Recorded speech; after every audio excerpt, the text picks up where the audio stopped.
Oscars. Are you leaving or are you just... Oh, you're gonna go up there. No, sir. Just not for Oscars. That's for mommies.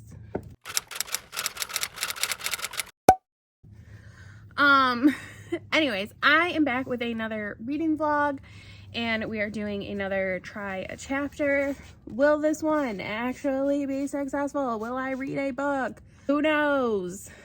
I'm also in a weird mood right now, and I have been for like a week, so is this the right time to do this? Maybe not. Am I doing it anyways? Yes. Anyways, so these are my... What's my hair doing? I feel like I need a haircut, but I like also want my hair to be longer. Anyways, so we are back with more standalones, and we shall go through them. I will do the same thing I've been doing. I will read a chapter, read you the synopsis, and then ideally pick one book to read. We'll see. It is a long weekend, so there's a chance I actually accomplish this weekend. I don't know. I have so much I want to read. I'm getting a little behind on content, but it's fine. I'm also hoping this weekend to actually like fix up my library. You can't see them, but I have like just like a stack of books over there, that need to get put like on the shelves, but I need to like completely, I think I need to start double stacking. Breaks my heart, but I think it's gonna have to happen. Anyways, so yes, so we have 4 YAs and 1 adult. So I'm just gonna go through them real quick. The adult one is Unconditional by QB Tyler. This was a Hello Lovely book pick, I think. So it is signed. I've read one QB Tyler book before. It's like the amnesia, cheating, divorce one. I didn't love it, and I am a little worried about this one. I think this is like a taboo, like age gap kind of a situation where like I think she's like just barely 18 or something. So we'll see. I'm actually not very hopeful for this at all, but I want to give it a shot. So we'll see. Next one, I will probably read this one first because I'm afraid it's gonna give me the heebie-jeebies, is The Bone Houses by Emily Lloyd-Jones. I believe this was a Owlcrate book. Does it say? I don't like when they don't say. It does not say, but I think it was Owlcrate. I don't think I was getting Fairyloot yet. That's a very cute signature though, with like a yellow sparkly gel pen. But yes, I think this one is like vaguely creepy, and I am the biggest of babies, so I think I'm gonna read that one first because it is just almost 7 o'clock. So if I read that and it freaks me out, at least I have a little bit of time to distract myself with other books. Ooh. This one is a honker, and I've actually like never heard anything about this. It's Master of One by Jaida Jones and Danny Bennett. Are they... Okay, they're married. So they're married to each other. That's rough. I feel like... God bless you. It says, are married co-authors without wanting to divorce yet, who live in Brooklyn with 8 cats. So yeah, that's, man, writing books together and being married, that's rough. I'm telling ya. Oh, maybe this is Fairyloot because it has art on the dust jacket, and I feel like Owlcrate never does that. Does it say?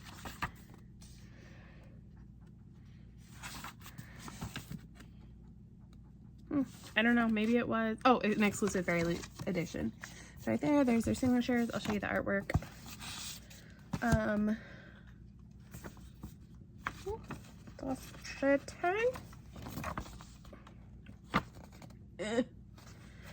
then it has these like sparkly red frayed edges. It is very big, but it is a standalone, so that is what we want. But yeah, I've never heard like anyone talk about this, so That is interesting. Oh, maybe I should get my iPad on my computer because I've been reading like reviews and stuff. And then we have Among the Beasts and Brairs by Ashley Poston. I think I've read an Ashley Poston book before. Did she do Geekerella? Because I read that. I think she did. This is a very pretty cover. This one I have like consistently put on TBRs and not read.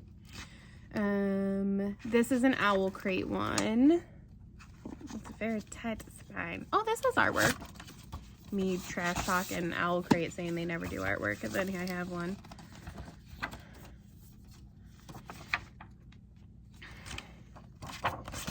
Okay, so curious. This one I feel like I have heard about, and I think Ashley Poston is relatively popular. And then the last one is Winterwood by Shea Ernshaw. This one has these pretty blue sprayed edges. I think this one's an Owlcrate. Oh, she just signed with a regular pen. I kind of like that. It doesn't say, so it's probably Owlcrate. And no artwork or anything. But yes, I don't know if I've actually heard a lot about this book, but I've heard, I think Shea Ernshaw is like pretty popular in like the YA fantasy world. So yes, I think I'm going to read The Bone Houses first and then Unconditional, just because this one I'm afraid will scare me. And this one I just don't have high hopes for. And then we'll go into the other ones because I honestly don't know anything really about any of these. These are probably the two I have like the most like idea about what they're about. So we'll just give the other ones a little go and see what happens. So yeah, I think I'm gonna go grab my iPad real quick. Okay, iPad acquired. Also, I guess I need that. I would like music, so I shall use that because I'm using my phone to film. So I said we were starting with The Bone Houses by Emily Lloyd-Jones. 17-year-old Rin cares about only two things: her family and her family's graveyard, and right now both are in dire straits. Since the death of her parents, Rin and her siblings have been scraping together a meager existence as gravediggers in the remote village of Colburn, which sits at the foot of a harsh and deadly mountain range that was once home to the Fae. The problem with being a gravedigger in Colburn, though, is that the dead don't always stay dead. The risen corpses are known as bone houses, and legend says that they're the result of an old curse. When Alice, an apprentice mapmaker with a mysterious past, arrives in town, the bone houses attack with a new ferocity. What is it that draws them near? And more importantly, how can they be stopped for good? Together, Alice and Rin embark on a journey that will take them into the heart of the mountains, where they will have to face both the curse and the deeply buried truths about themselves. Equal part classic horror novel and original fairy tale, The Bone Houses will have you spellbound from the very first page. So it was more of like a prologue-y thing, I think. So like, I think we're learning about Rin. I think it's basically like her like kind of origin story. So her like father goes missing and stuff. It's perfectly interesting. I thought about reading the first chapter, but I decided to skip it.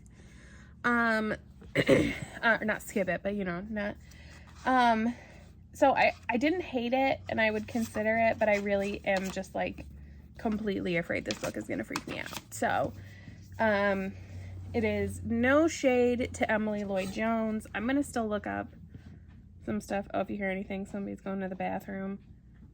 Probably us. Oh no, I think that was Franny.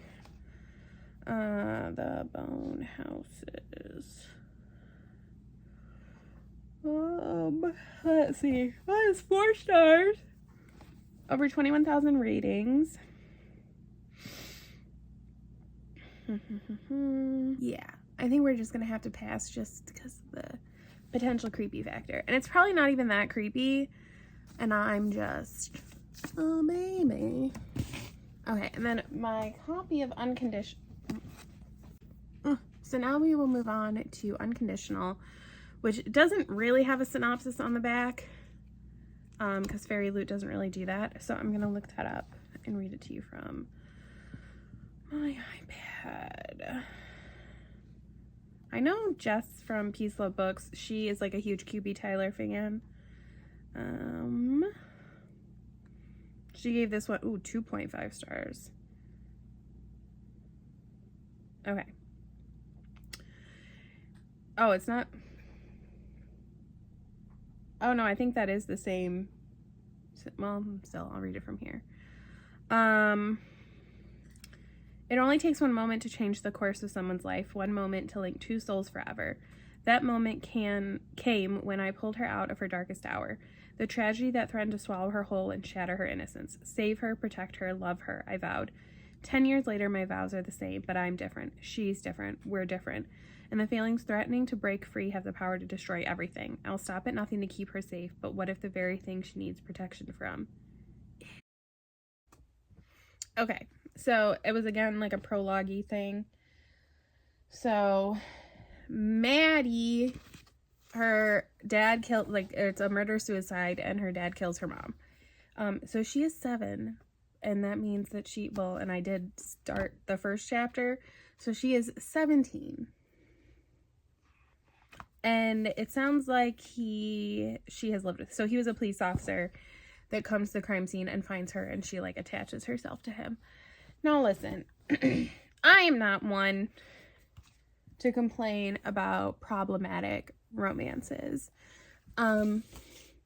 Fiction is fiction, and I think that you can do a lot of things in fiction that, like, wouldn't be okay in real life.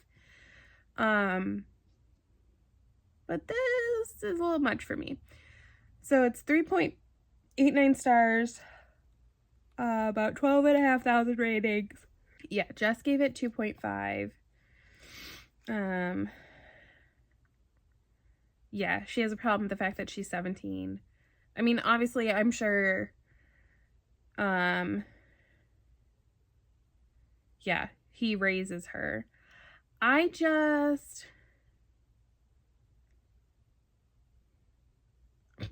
She says, there's taboo. And then there's taboo. Apparently there's a twist ending. I want to know what the twist ending is. Alright, I'm not going to read this. I am, I think, going to try and figure out what the twist ending is, though, so.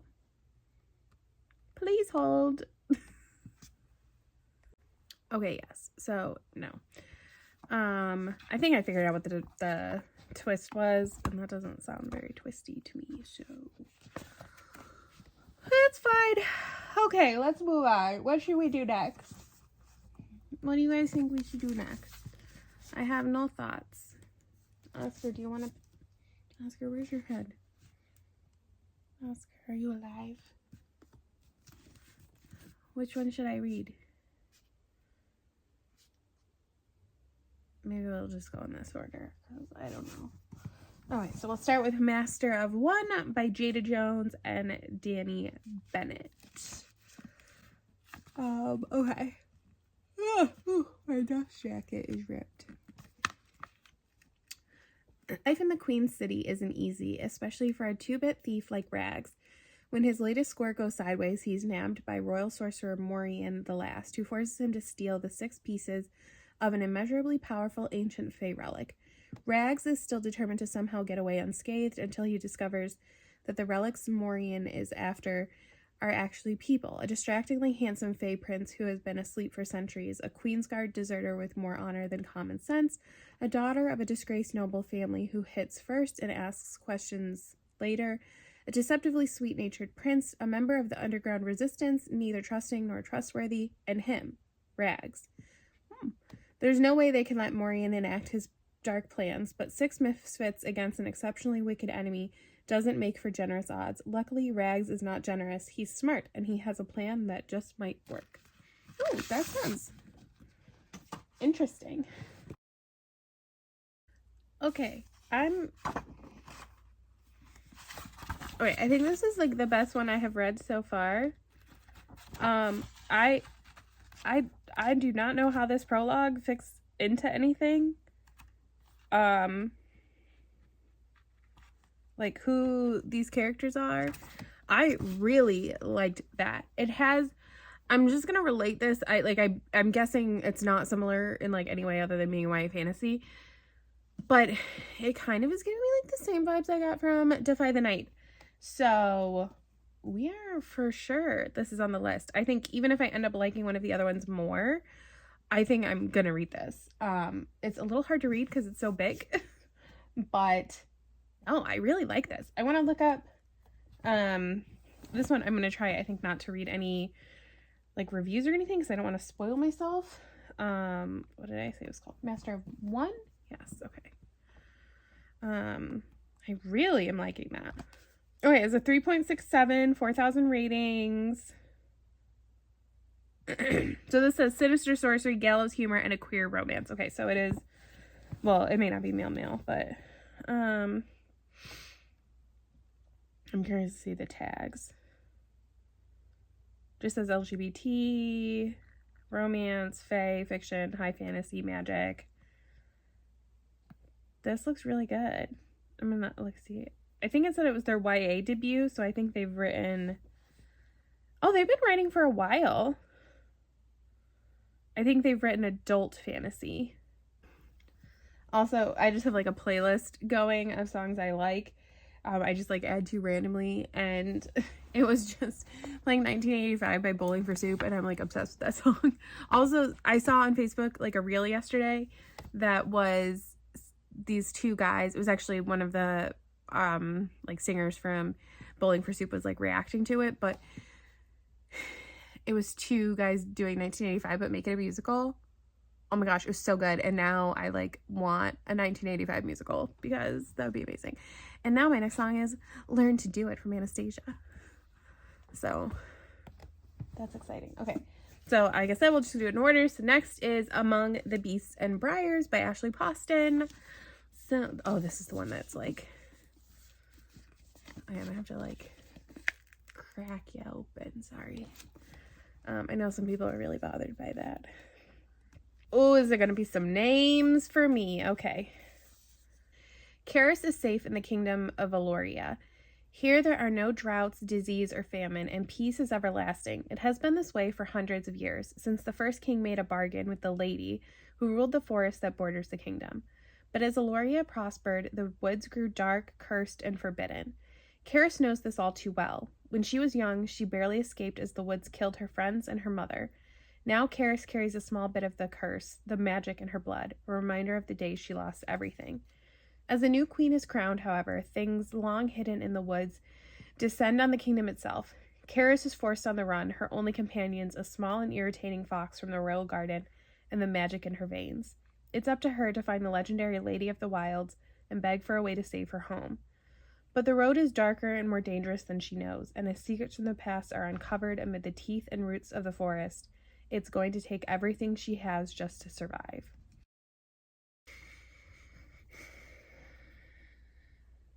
I don't know.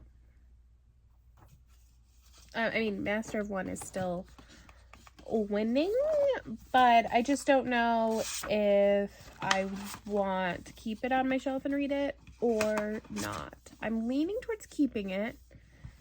So it has a 3.78 with 13,000 ratings.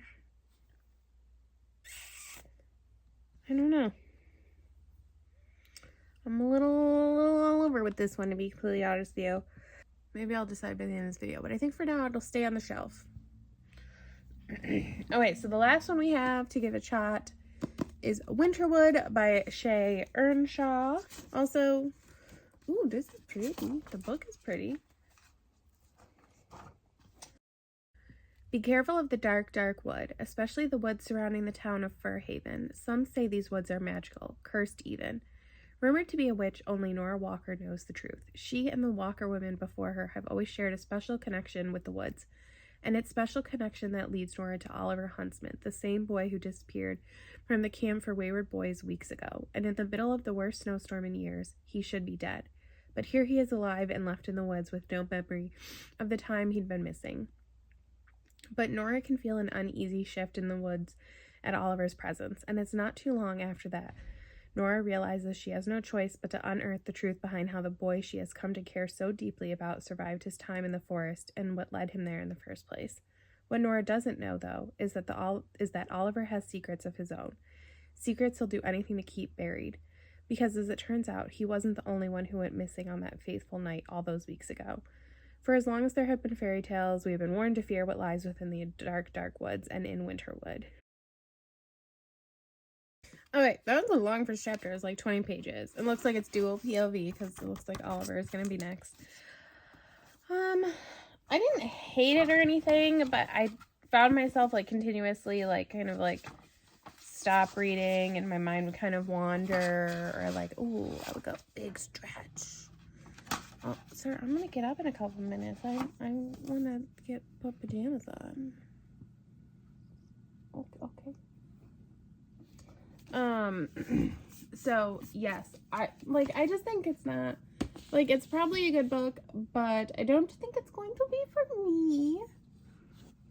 I will look up this stuff. I'm sure it's gonna be like very pretty writing or something. Like, I feel like the synopsis is giving me Raven Boys vibes, and I didn't love those. So it's a 3.84, over 24,000 ratings. Atmospheric, trust you can see a mile away. Very difficult to get into, but worth it in the end. Yeah, I think it's just gonna, not be for me. And I think I'm gonna get rid of it. So, what am I doing?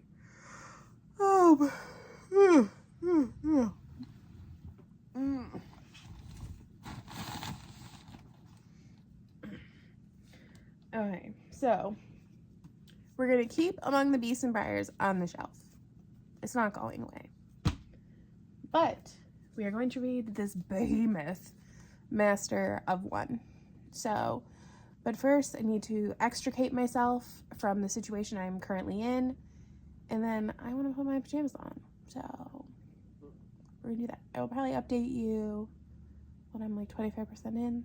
Probably not tonight. I'm a little tired, so I feel like I might go to bed early tonight. We'll see. Yellow, my boy. Where's your sister? Is she on her bed? Probably, huh? Yeah. She cuddles occasionally, but not as much as this one. Just did some reading. I haven't read since last weekend, and before that it had been like a couple of weeks, I think. But I'm like 35% of the way through this, and I'm very confused and very conflicted. Like, part of me just wants to DNF it, but I don't know if I'm just in like a mood, because I really liked the first chapter, and now I'm just like, I don't even know what's going on. These names are so complicated. I'm having trouble keeping people straight, and now we're getting more POVs. That kind of like, but it is causing more confusion. So I don't know. I'm like not even 100% sure what's going on, and how like everybody is interconnected in all of this. So yeah, I don't even know what to say. I'm just very confused. So I'll be taking a nap. I'm probably gonna read some more today. I go on vacation on Monday, so I'm really hoping I can finish this before then, because I actually started it before my last trip a few weeks ago, and I think that was part of my confusion. I like forgot what was going on but didn't want to start over, which now like I kind of remember, but I really don't want to go like another week. Plus I have other books I need to read, so hopefully I'll be able to update you again soon. I don't know. If I make it to like 50 or 60% and I'm still like, I may end up DNFing it, sadly. That just seems to be the standard for this series. But for now, I'm gonna go take a nap. Hello. So I realized, I thought that would work better. I realized I never wrapped up this vlog. Oh my gosh, I haven't even washed my face today. So I have no idea when videos are going out. I moved. That's why I'm like surrounded by boxes. I'm working from home right now because I'm having a huge ass tree removed from my backyard, which is causing me so much anxiety. Like, I trust them. I trust the company. They're insured. I know that like if something goes wrong, it's fine, but it's still very stressful. And so I was just watching them for like 10 minutes. Like me watching, which is funny because like most of them are just watching right now. And then at one point, I looked outside. I could see my backyard from here, like under my monitor.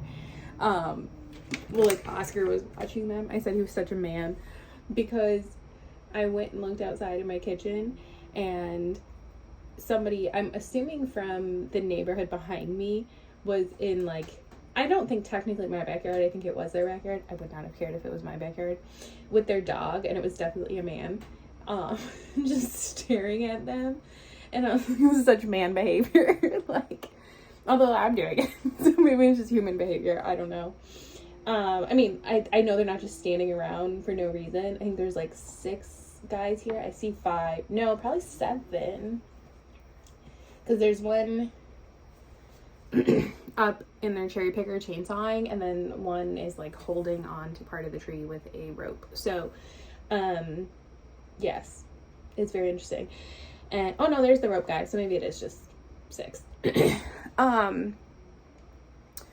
So yes, when I had them come on Friday as an aside to like give me the quote on the tree, the guy was like so scared.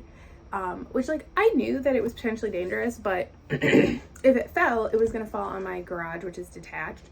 So I was like, it's not the end of the world if like I lose my garage or if I have to get the garage fixed, you know, like insurance would cover it and everything. And if it, that was very loud.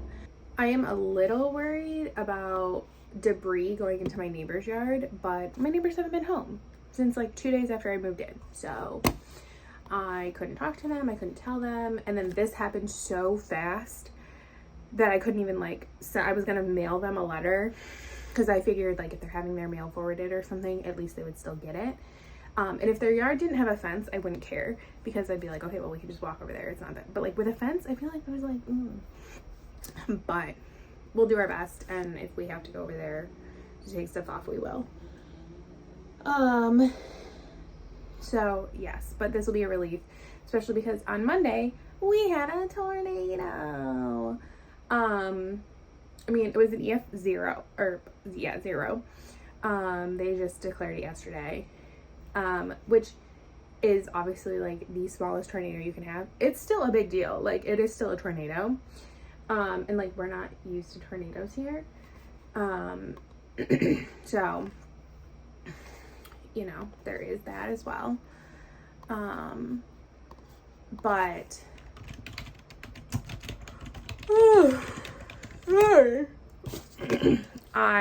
it happened, did I say this? It happened on, no, I'm not even to go. It happened on the east side of Rochester, which is where I work. And it happened like around the time I was leaving home, like leaving for home.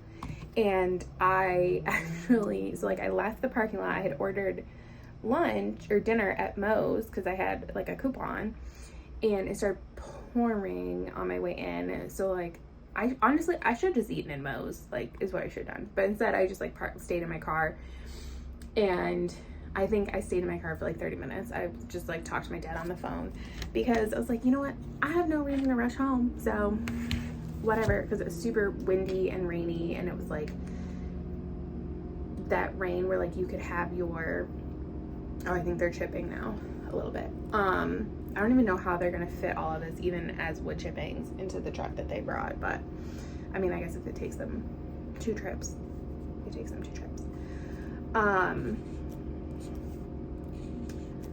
But it was crazy, and I was like, ooh, of course once I'm finally gonna get this tree fixed, it's gonna like be awful, but it was fine. So we are taking care of this. I do have another tree that is not damage. It's not falling down. That tree was literally like uprooted and being held up by my neighbor's tree. Sorry if you can hear that.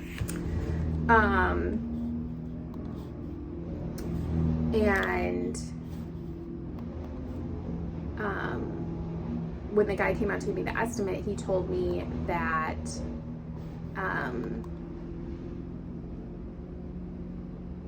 this other tree I have in my backyard is a silver maple, and apparently silver maples are prone to branch failure, and it's very big and has many a branch that if they fall would fall on my home, or almost worse, my neighbor's home, which nobody lives in the house next door to me right now, but still. So in retrospect, I should have asked him for a quote, but I didn't. I think at the end of this, I'm just going to ignore that tree right now and just ignore that it potentially, I mean, obviously, like, nothing can happen. Like, right now, the tree that is holding up my tree is a silver maple, and it hasn't broken in at least, like, the 3 months that I've known about it. So I think at the end of the summer, because I've already spent a lot of money, I had to have a plumber come and do a bunch of stuff, so that was like $5,000. The tree is $6,000, so, which is less than I thought it was going to be, but it's still a lot of money. So, and like, this month hasn't been like super bad because I didn't have to pay a mortgage payment this month. So, it wasn't as big of a deal, but I'm starting to get to the point where I am like a little tapped out, where I'm starting to feel a little bit stressed. So, I think towards the end of August, I'm going to call them again and ask them for another quote. And if it's like $2,000 or less, I think I will just do it. But if it's more than that, I think I'm gonna risk it for the biscuit and wait until next year and just try to like save a little bit for it. But yes, so we'll see. I mean, obviously I know like it's a tree. I was talking to my mom, she's like, I would just do it. And I was like, I know. And my mom has said like she will loan me the money and everything. And I know that's fine. Like, but we'll see. Maybe if I get too nervous about it.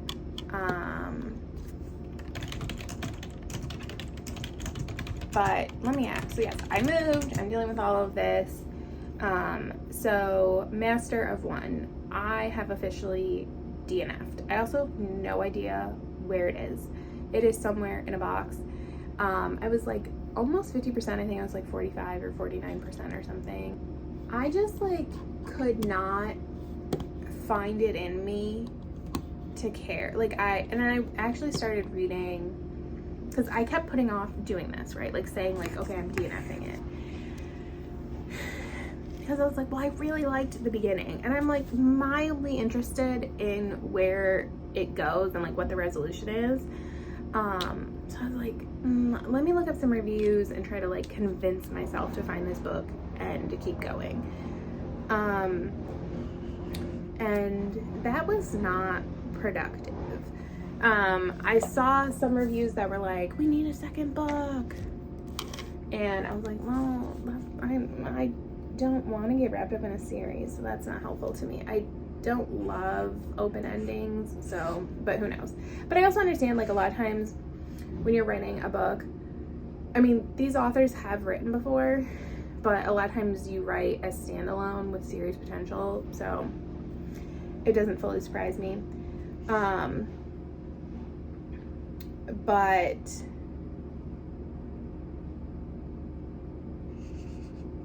sorry. A lot of the reviews said what I was experiencing, which was I really liked this at the beginning, and then it just kind of like fizzled out. And so I was like, oh, so like I'm not, because I was wondering like, is it me? Is I the problem? But I guess not. I don't think I am going to unhaul this book though. I think I am going to hold on to it. I'm gonna put it on my red shelf. I mean, I read a lot of it, and so yes, I think I'm gonna put it on my red shelf, and then kind of maybe if I ever feel the desire, the call, I will read it again. Because I am, like I said, mildly interested in the ending. And I'm also trying not to view this series as a complete and total failure. So I have now done 2 standalone versions of this, 1 series version of this, and 1 KU version of this. And I have only finished 1 book.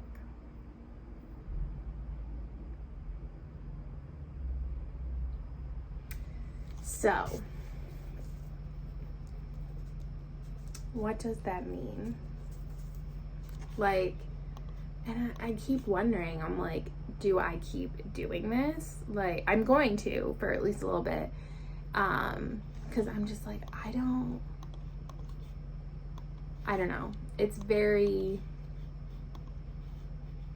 I'm very conflicted. Like, is it me? Like, am I just over even, I've said that YA and I have like a tough like time, but I've been like, but YA fantasy and I are okay.